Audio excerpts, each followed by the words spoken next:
This is the third lecture in our group of 6 lectures on the growth and evolution of structures, things like stars and galaxies. So far we've done well. We've seen how minuscule ripples emerging from the Big Bang's inflationary launch steadily grow more and more prominent.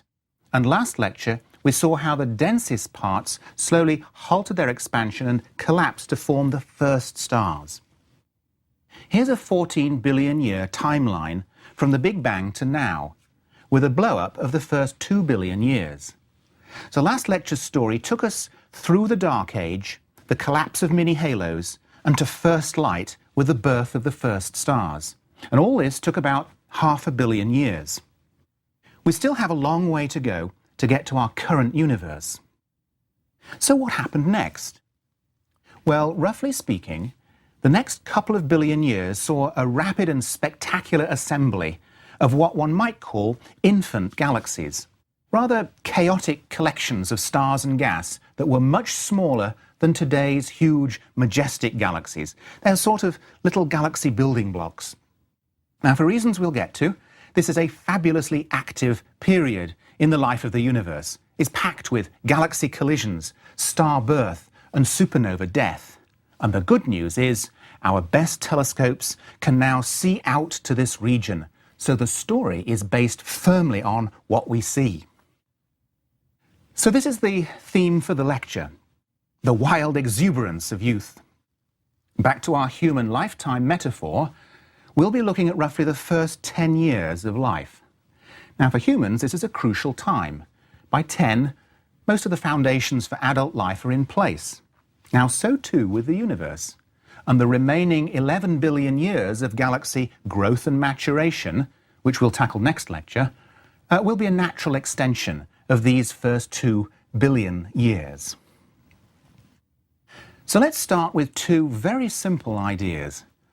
The first is that little things merge to make bigger things, which merge to make even bigger things, and so on in a hierarchy of assembly. Now, the second idea is that relative to today's sedate universe, this early assembly process went on very rapidly. So let's look at the first idea, the hierarchy of assembly. This diagram illustrates the basic process. Remember from lecture 17 that we can think of the actual complex pattern of density variations from place to place as the sum of short, medium, and long waves, just added together. Now, the regions that are going to collapse first are those of highest density. Let's see where they are. They're where peaks sit on top of peaks that sit on top of peaks. The smallest peaks will collapse first to form stars, but because these peaks sit on top of larger peaks, then the stars are born in groups, which collapse to form star clusters. And these in turn are formed in groups, which collapse to form galaxies. Now, of course, in reality, there aren't these discrete stages, and instead there's a continuous build-up of ever larger systems, with smaller ones forming all the time. Cosmologists call this continuous build-up of larger systems from smaller ones hierarchical merging, and it's a key idea in the long road of assembly from the first lone stars in the newborn universe to the giant clusters of galaxies in today's old universe. All the way along, larger structures are formed from the successive merger of smaller structures. You can illustrate this using what's called a merger tree, which shows how many smaller structures gradually come together to build larger ones in the growing hierarchy. I'm afraid I've plotted this one with time going upwards to match my earlier diagram, so I've stood the tree on its head. Let's now bring these cartoon diagrams to life by showing a computer simulation of this growth of structures. This first movie gives the big picture, a giant cube that ultimately expands to become 150 million light years on a side that contains thousands of galaxies. A supercomputer is used to calculate the motion of 2 million dark matter particles, each one following the path that gravity dictates. And the gravity, of course, comes from all the other dark matter particles, so it's a complex, self-interacting system. Now, I must warn you, the camera viewpoint in all of these movies expands with the universe, so you won't see any of the cosmic expansion itself. This is common practice in cosmology and is called a co-moving viewpoint. It helps you focus on the structure formation and not get distracted by the expansion. This particular calculation starts about 0.1 billion years after the Big Bang, when everything was 30 times closer together. Notice how smooth the distribution of matter was. You can hardly see the tiny fluctuations that are spread throughout the region. The movie will last just 12 seconds and so spans all of cosmic history. So it's about 1 billion years per second. It's probably the fastest action replay you've ever seen. Okay, off we go. Notice how extremely quickly the texture emerges, and as time passes, its form gets more and more defined. Matter appears to be moving away from the voids and towards the filaments and clusters. Now we'll look at this filamentary structure more in lecture 22, but for this lecture, let's zoom into one of the peaked regions, about 1/10 of this larger size, and watch the formation of a relatively small group of galaxies. Notice how quickly the first structures form, and then more and more material piles into the region, merging with what's already there. Now, the theme of this lecture is the first 2 seconds of that movie, when the first structures formed amazingly quickly out of the smooth initial background. Why was that so fast? The main reason is fairly simple.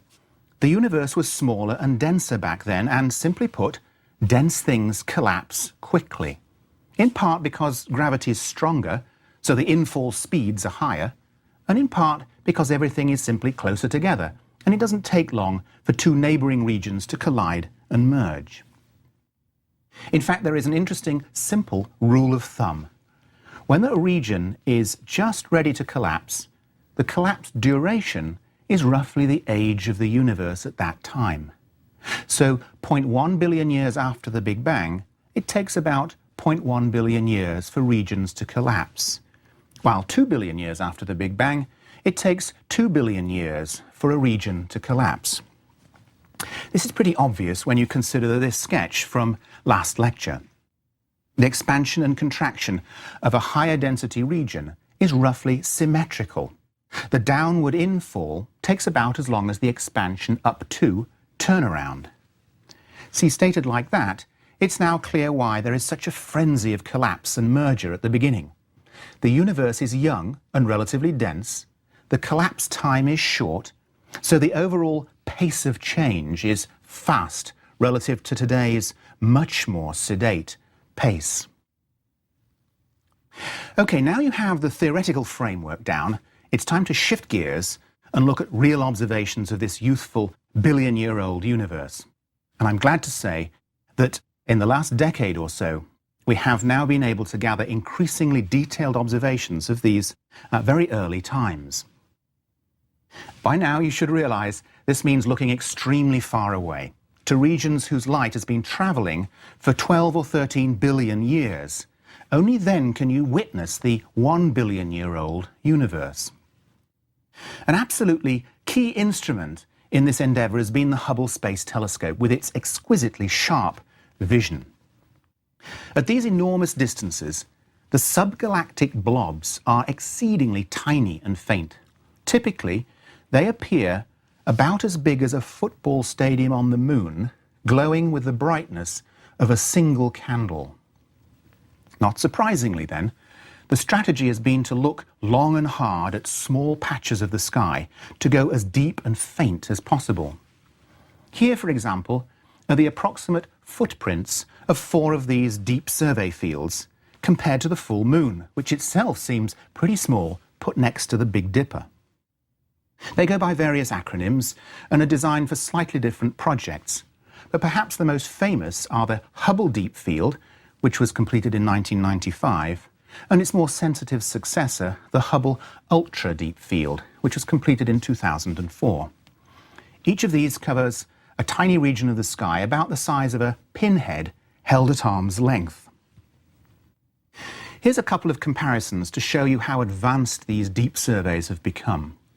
The first compares images taken from the ground and from space, where the absence of atmospheric turbulence makes a stunning improvement, especially to images of the smallest galaxies that are otherwise just smeared out into smudges by what astronomers call atmospheric seeing. But to see the faintest galaxies, one also needs very long exposures. Here, the 400 orbits of exposure for the Ultra Deep Field clearly shows galaxies that are barely seen in the shallower 13-orbit exposures of the GOODS survey. So let's take a look at this famous Hubble Ultra Deep Field. Here's the entire image, which only really comes to life when you zoom into its roughly 6,000 by 6,000 pixel frame. Actually, if you go to the Hubble website, you can roam and zoom across the entire image. To give you an idea of the quality, here are blow-ups of 3 small regions containing large galaxies at distances of 4, 6, and 9 billion light-years. But a more typical patch contains dozens of tiny smudges with a variety of shapes and colours, and most are smaller than 1 arcsecond in size, equivalent to the size of the head of somebody standing 30 miles away. Ultimately, after close inspection, about 10,000 separate galaxy images are found. Of course, there's nothing special about this particular piece of sky. Remember from Lecture 3, the universe is isotropic on these large scales. So we could have looked in any direction and we'd find a similar number of faint galaxies, totaling then 100 billion across the entire sky.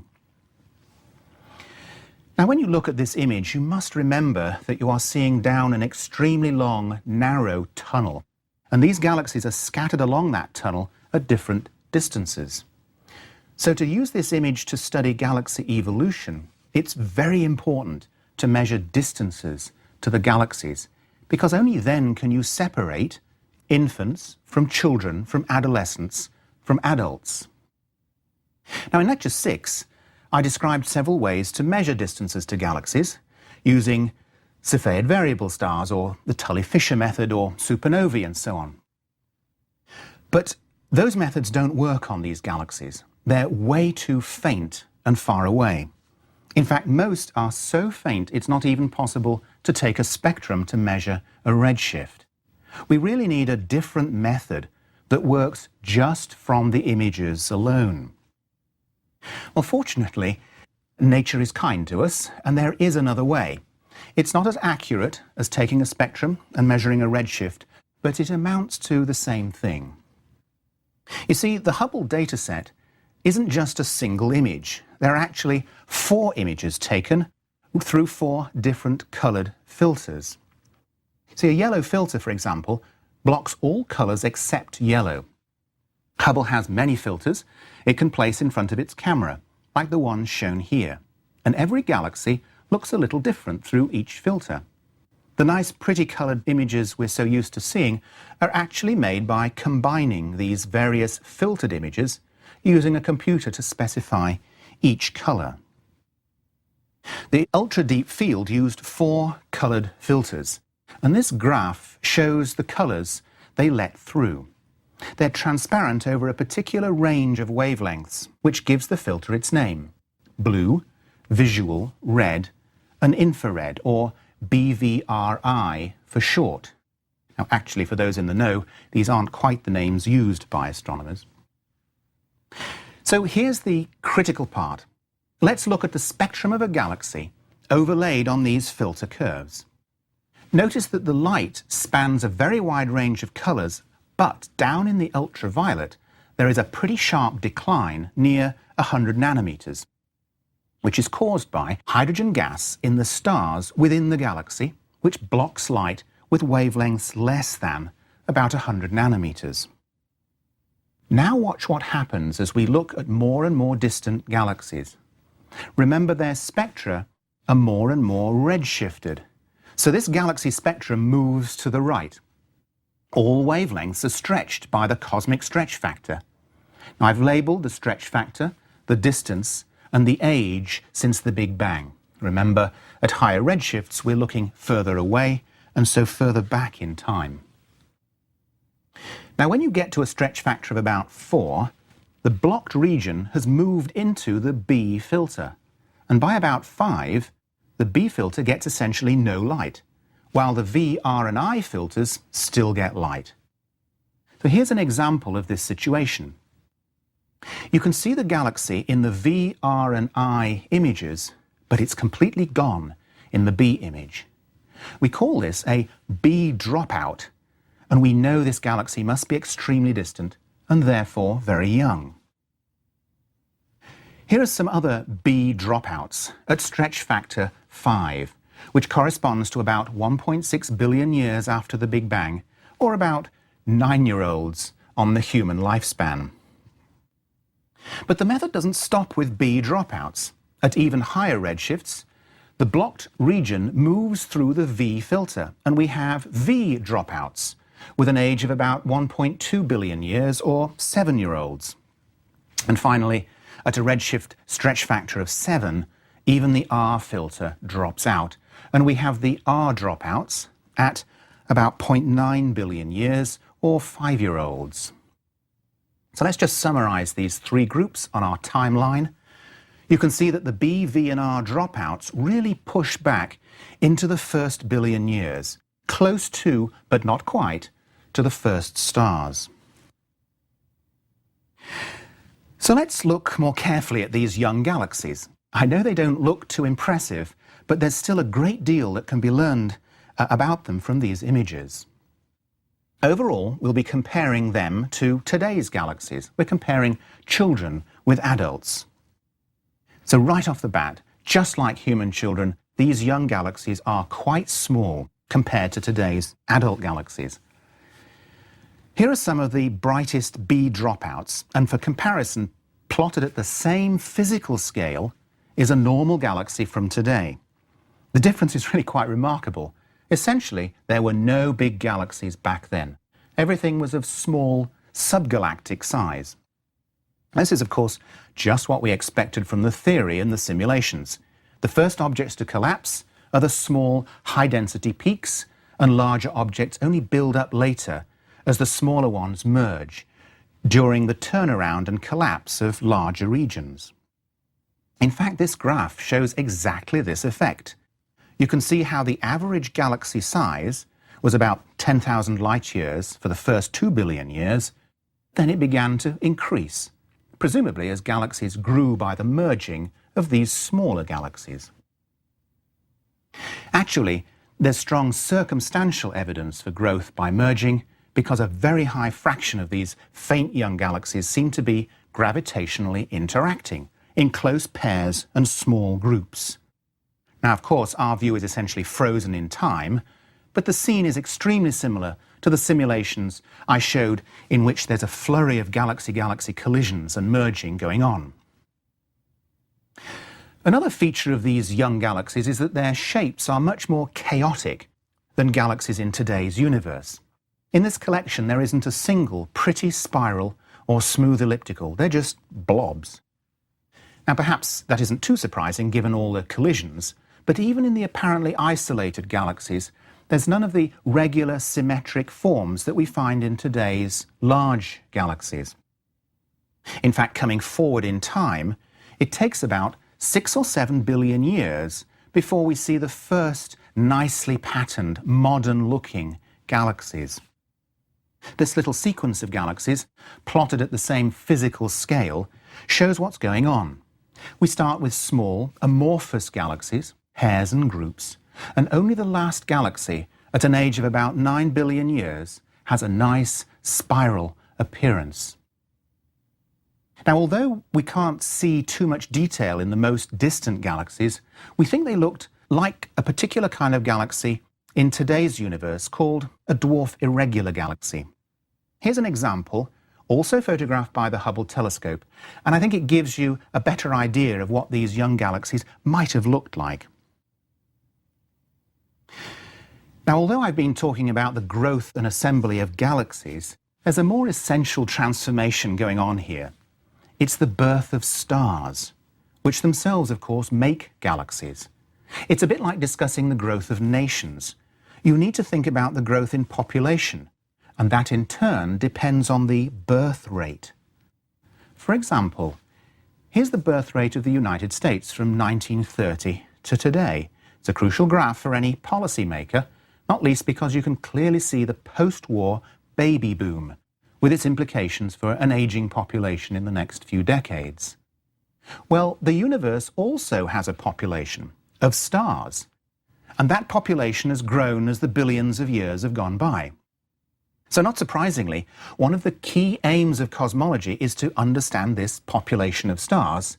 An important aspect of that is the star birth history of the universe. So let's look at that now.